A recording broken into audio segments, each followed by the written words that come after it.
Hey, it's Jack and GT here from Fed Joints and Beer Joints. We got some crap to tell you today that nobody's talking about at the federal level in Washington. You got to hear this. GT, you brought it Oh up. yeah.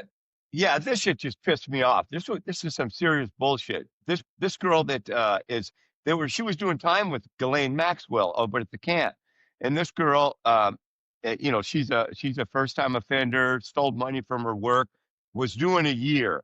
This is what a camper is in general. And this girl, she did an interview and they asked her about Ghislaine Maxwell, how did the other prisoners feel about her? And she goes, "Well, most of them are just kind of ignoring her. They don't really think she should be here. They're not real happy that a child sex offender's in there." And so that's what she said on the interview. And she didn't, do anything bad. And they gaffled her up and hauled her ass to MDC Houston. And you know how this works, Jack. Oh, yeah, this is some crazy shit. People don't realize, we're telling this totally from an inmate's perspective because we've been to camps from the higher levels. And this is the first time I've heard this shit happen, besides Maxwell going to a camp, which she shouldn't be at. We talked about that before. But this is what's crazy. This woman, the name is Julie House, she was in for stealing money. And you got to understand one thing, stealing money is bigger to the feds than anything else. They don't give a shit about your welfare or your kids. Don't ever kid yourself about that. I can tell you that from experience. So this woman does an interview, and on this interview, she said what Greg said about Elaine Maxwell is getting kind of shunned because she's a sex trafficker in a camp. Traffic little girls, and she's in a camp. Of course, Chomo is behind the fence, and that's what she is. They get beat up and punished, and they move her to a camp, and they expect these women to hug her. Ain't gonna happen. So anyway, the woman gives an interview. She gives an interview, and she says that, and this is what the warden told her attorney. The reason she was transferred was her giving that interview ruined my weekend. Quote, ruined my weekend. That means McDonald's people got a hold of it and said, "You know what? We'll be after your ass next. You'll be there with John Bolton. We'll be searching through your skivvies and see what you got." That's what happened. Would you Well, at agree? least it was something important, Jack. Like, Yes. like it ruined her.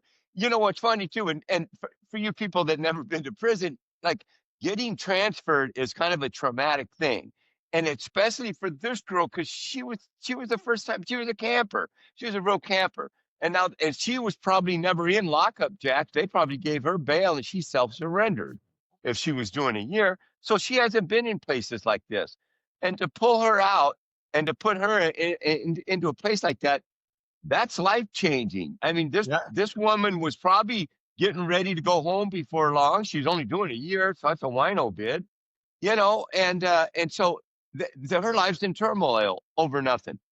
Yeah. And here's how we both know this is bullshit that happened here. And I'm going to show you this. Yes, I wrote this book, but look at this. I'm going to tell you the story behind this. This is a book I wrote while in prison. This is Doug Williams on the cover. This guy was an anti-polygraph guy. He did not one, not two, but three interviews from a prison camp. And while he was all doing those interviews, he bashed the Department of Justice. He bashed the Attorney General. He bashed the warden. He bashed everybody, knocked the hell. I mean, he didn't leave. He was ripping it.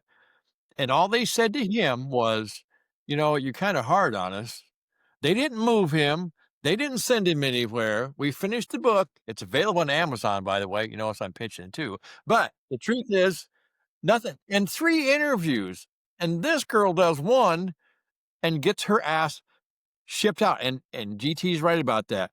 You start getting transported around, unless you've been through that, that's a hell of an experience to go through, isn't it? I mean, it's amazingly bad sometimes. Especially that first time. In my first airlift, it sticks in your head, and we've talked about it before. So we're to that two-tier justice thing.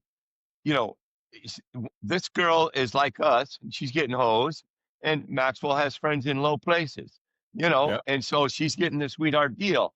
And it goes on millions of times across the country where the two-tier justice system, where most people are kind of just getting hosed.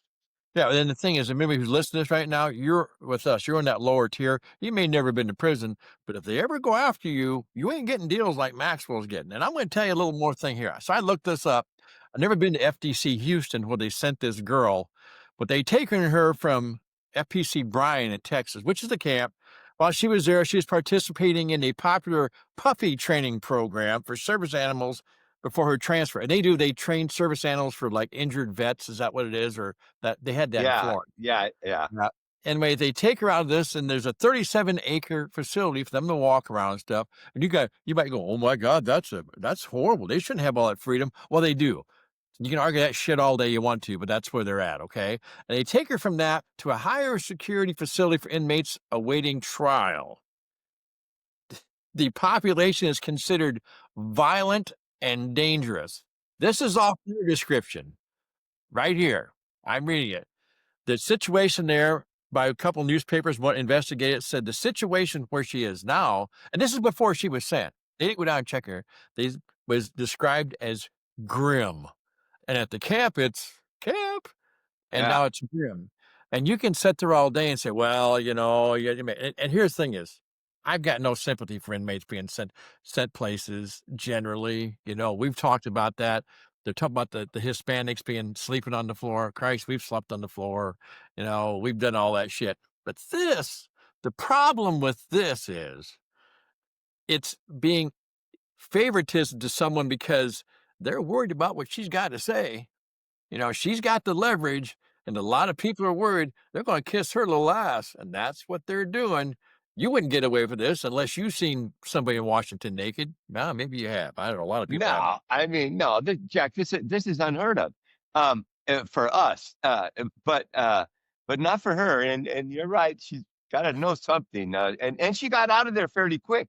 Usually, you're kind of scheduled ahead of time on the airlift, um, but I don't know that she went on the airlift. I tried to check into that, and they won't, and the BOP won't give you that Yeah. information. It's just, but we know it's run by the Marshals Services, and I couldn't find out how fast once they got the order, how fast they got her there.